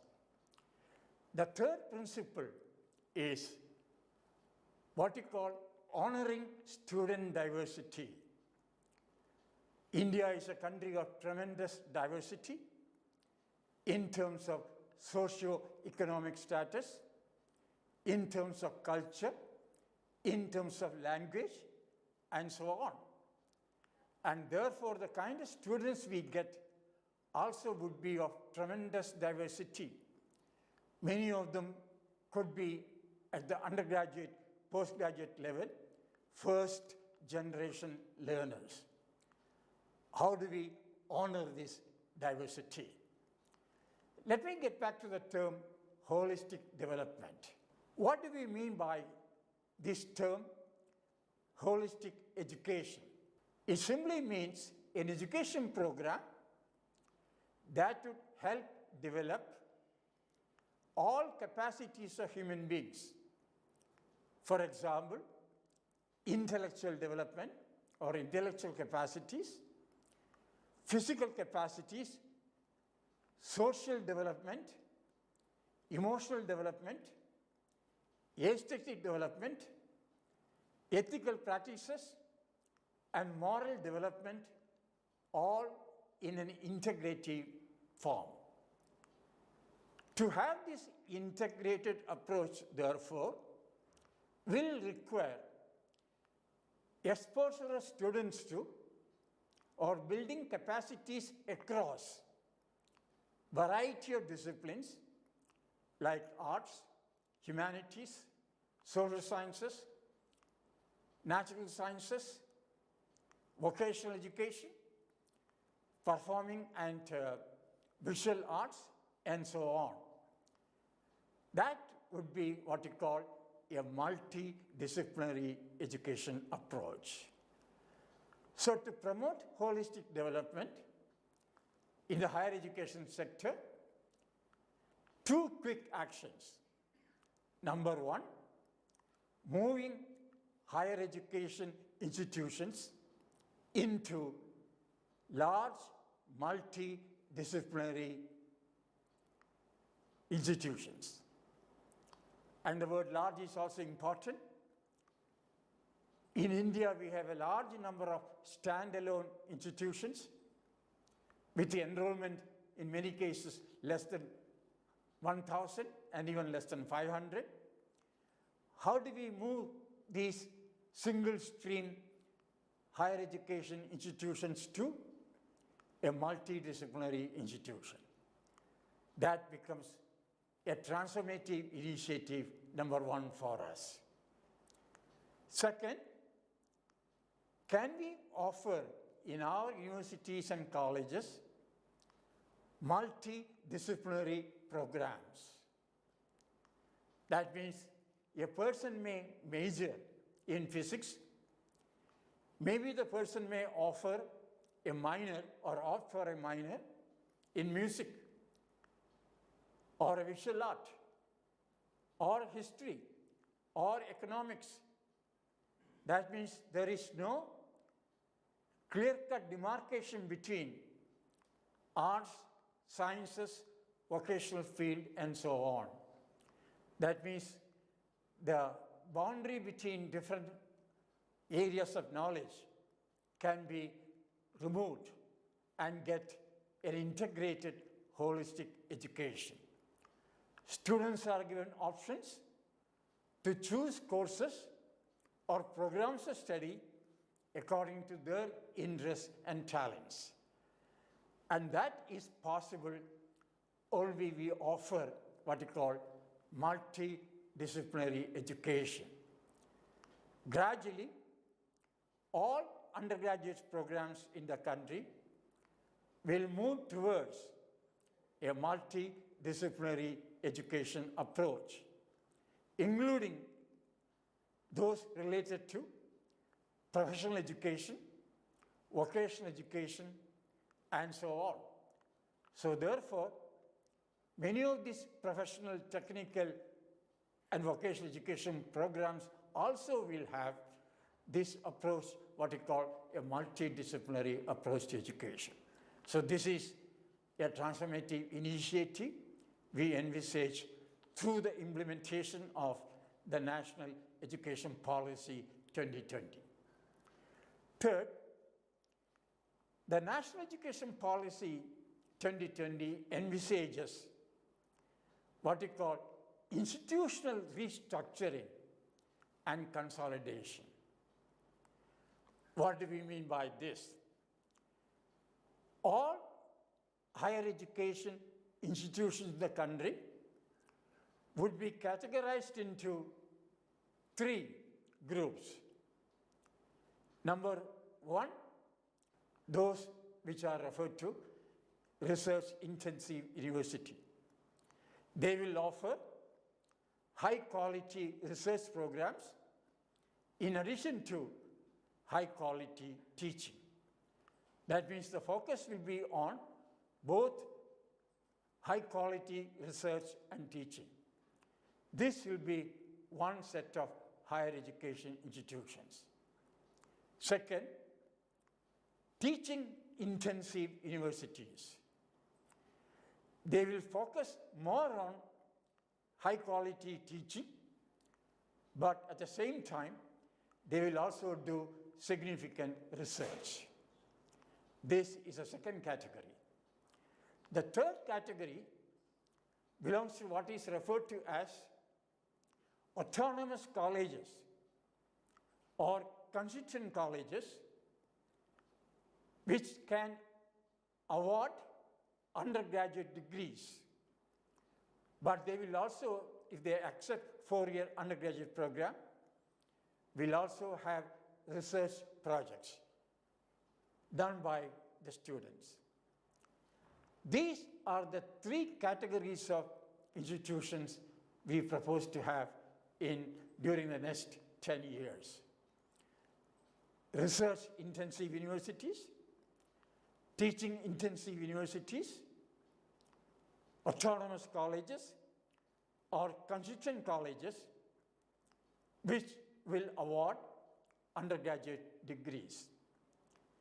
Gradually through this, the affiliating system followed by the current universities will go away. It means many of them would become, the colleges affiliated now, would become what is referred to as autonomous colleges or constituent colleges, which would be an integral part of the university. So this is what we call institutional restructuring and consolidation. The 4th aspect, if you really want to improve the quality of education, make it multidisciplinary approach to education, we will need to attempt revamping of curriculum, including pedagogy and assessment program. Therefore, we will need to undertake curricular revision. Learning content should be revised. Pedagogical approaches should be made in tune with the revised curricular structure, and assessment that would help in moving towards, in terms of the multidisciplinary approach. This is what we call moving towards academic excellence. Now, academic excellence, as I indicated earlier, includes 3 things. Number 1, enhancing the relevance of learning contents. This is one aspect. The syllabi has to be revised, and the contents related to these must be improved. Second element of academic excellence is what is referred to as teaching excellence. How can we ensure that the teaching and learning process is improved to make it excellent in terms of imparting relevant knowledge, skills, attitudes, and values among all our students? Third element of academic excellence is, as I indicated earlier, improving the assessment methodologies and procedures. The policy talks about 3 approaches to assessment. Number 1, assessment of learning. That means assessment of learning outcomes, expected learning outcomes. Sometimes we call summative assessment. This is one aspect that helps students to move towards certification and so on, improve learning process, and see how we can move forward. The second element is what we call assessment for learning. Teachers assess learning to improve their own teaching methodologies, instructional strategies, pace, styles, and so on. This is essentially what is referred to as formative assessment. In fact, the emphasis now will be more and more on formative assessment. The next element is what we call assessment as learning. After assessment, students have what you call self-assessment strategy. Can they make self-corrections? Can they do self-monitoring of expected learning outcomes and make corrections required to enhance learning? That means the students themselves will use assessment to improve learning processes. That is assessment as learning. All these are part of what we call academic excellence. The next element of policy is faculty as the main part of learning process. Faculty at the heart of learning process. It means faculty excellence is something we aim at. This would need high quality induction programs for university and college faculty, high quality refresher program for the existing 1.5 million faculty in universities and colleges, for their continuous professional learning and development, and through that we can bring about faculty excellence for three core functions. Number one, what we call teaching excellence, scholarship, and so on, including next one, excellence in research, teaching, and scholarship. So one important aspect of policy, therefore, is can we enhance the quality of research being done by Indian universities through the creation of the National Research Foundation, which will fund peer-reviewed research proposals and programs proposed to be undertaken by universities, mainly universities and faculty of universities and students. So therefore, the next transformative initiative relates to enhancing quality of research or catalyzing quality research and innovations. This is again a transformative initiative. The next transformative initiative we are talking about is, again, in the context of academic excellence, is utilizing technology. That means leveraging technological and digital technologies in education for 3-4 purposes. Number one, enhancing access to quality education. Number one is this. Second, improving the quality of teaching and learning process in universities and colleges and other higher education institutions.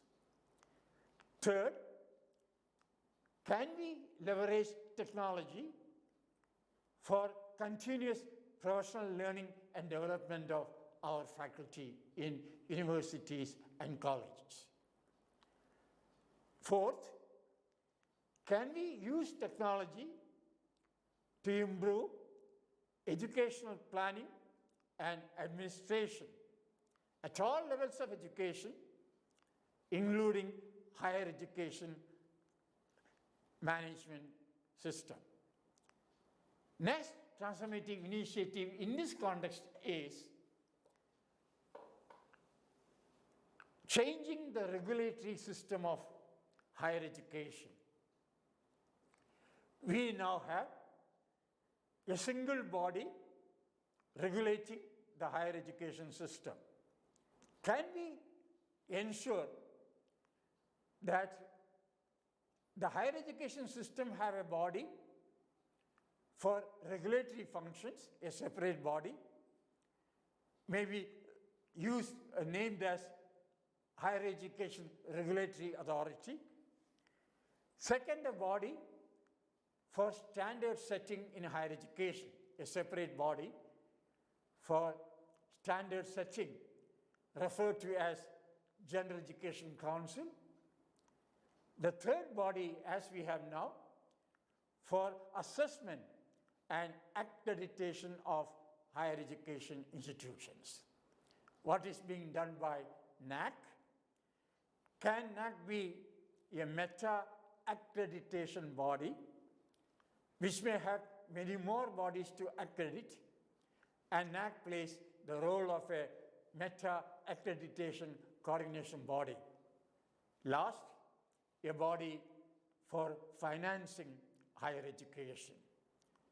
All together, all these four, that is regulatory body, standard setting body, accreditation body, financing body, under an umbrella organization called the Higher Education Commission of India.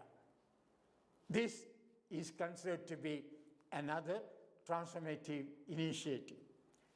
What the policy proposed is, while regulating higher education, we want a system that is simple but tight, that not too many indicators, take a few indicators to accredit a body, regulate a body, but enforce it tightly. So that's the kind of thing we are talking, that this system will help develop quality education institutions. And in this context, technology is an important aspect as well. The next element in the context is policy is based on what you call equity and inclusion in all higher education institutions and so on. So equity and inclusion, I consider inclusion as providing access to success, not just access to facilities, and ensuring retention. Can we ensure that all enrolled students in the country will have access to success? They would attain the expected learning outcomes in the case of all students. So equity and inclusion as cornerstone of the National Education Policy 2020. Next in the case is, can we ensure what we call the support system for all colleges and universities, a quality learning environment to ensure a conducive learning environment for, a support system for students, how we can do it. So an important emphasis of the policy is on what is referred to this as improving the quality of learning environment and support systems, including the healthcare systems for students and faculty. Can we attempt that? Last but not least, I talked about this. When we say continuous professional development of faculty, I normally mention 5-6 areas of action. Number one, that training is important, as we do through this program. But in addition to that, can we have faculty exposed to good lectures by experts in the field on variety of disciplinary areas, and so on. Number 2, can we have demonstration lessons, demonstration teaching for all faculty members, subject related, subject specific, and so on. Third, we may have virtual or in-person subject specific groups which can meet virtually or in person once a month to discuss issues related to subject areas and so on. Next, can we provide opportunities to faculty to have action research on pedagogy, curricular contents, learning assessment, and so on? Can we aim at that? Next, can we ensure opportunities for faculty to participate in state level, university level, national level seminars, conferences, and so on? That also contributes to faculty learning and development. And lastly, even international exposure to faculty, participating short-term programs abroad, customized to program on research and development, and can we do it? And that is one element. Since I have limited time, I'm not trying to say that the policy, when implemented totally, will help enhance student excellence, students capable of demonstrating the graduate attributes expected, the learning outcomes defined for all stages of education. Number 1, this. Contribute to achieving academic excellence through improvement of learning contents, teaching, assessment practices. 3, achieving teaching excellence through the kind of programs we talked about. 4, achieving excellence in research and scholarship. 5, achieving staff excellence, non-academic staff in university. Can we achieve that? Next, can we give opportunities to international experience for our students and faculty? Faculty exchange program, student exchange program, and so on. Next, very important, as policy indicates, achieving excellence or quality in university leadership, college leadership, and management. You may ask me a question, what is the difference between leadership and management? A leader is one who sets a vision for your college or university, sets directions for actions during the next 10 years and so on, 15 years, 20 years.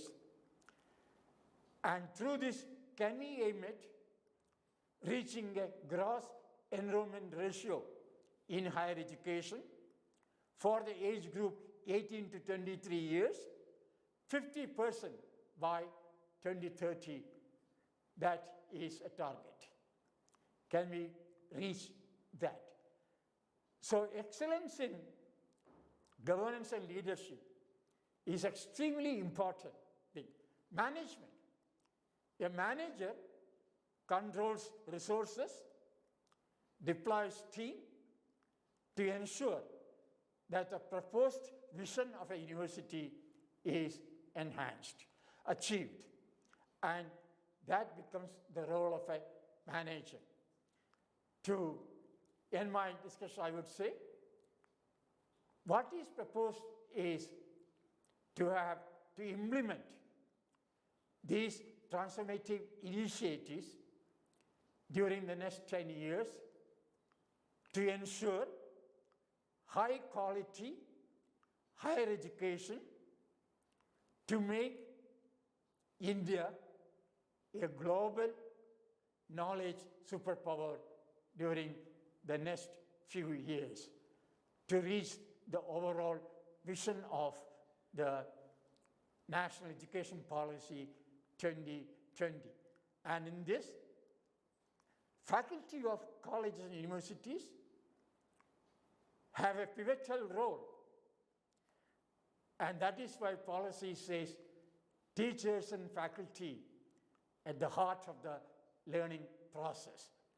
So I end by saying, next few years, we invest more in faculty, more in continuous professional learning and development of faculty in each of our higher education institutions to move towards a multidisciplinary higher education institution, to implement a multidisciplinary program, to improve leadership at all levels, to enhance governance management, and these are all part and parcel of the NEP 2020. I stop at this stage.